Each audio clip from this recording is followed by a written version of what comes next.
근데 오늘 이런 얘기를 했어요. 문종복, 친청 문종복이라고 나오죠. 친명계 후보 겨냥한 듯 천둥 벌거숭이 버르장머리를 고쳐야 된다. 이런 얘기를 기자들 앞에서 했어요. 이게 할 소리예요?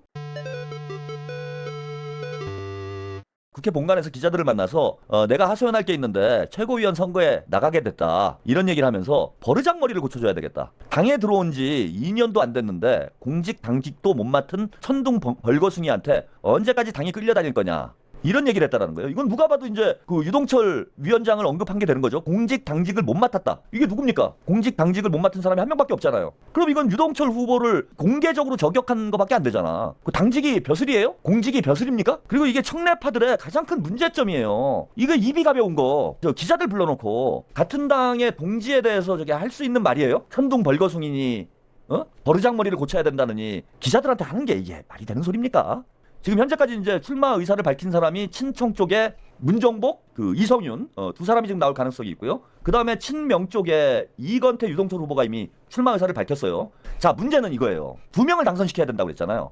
2명을 당선시켜야 되는데, 그러니까 지금 유동철, 이건태 그리고 강득구 출마를 할 가능성이 있는데, 이건태, 유동철 후보는 이미 출마를 했고, 그 다음에 강득구 의원이 출마하면 3명이 돼요. 근데 우리는 2명한테 투표를 할 수 있어. 2명한테. 근데 3명이 되면은 표가 분산이 되죠. 표가 분산이 돼버립니다. 그러면 자칫 잘못하면은 친명 쪽에서 3명이 나오고 친청 쪽에서 2명이 나오면 그럼 2명이 무조건 되죠. 그죠? 이쪽이 표가 갈라지니까. 그래서 현실적으로 놓고 볼 때 3명이 다 당선되는 건 현적으로 불가능합니다. 3명이 출마해가지고 친명 쪽이 3명이 다 당선되는 건 불가능한 상황이고 2명만 당선되는 게 현실적이다. 왜냐하면 친청 쪽에서도 몰빵을 할 거 아니에요. 한쪽으로 몰빵을 해줄 가능성이 있기 때문에 한 명은 무조건 된다고 봐야 돼요. 한 명 이상은. 그럼 최대한 친명 쪽이 2명이 되려면은 후보가 3명이 나와서는 안 된다는 겁니다.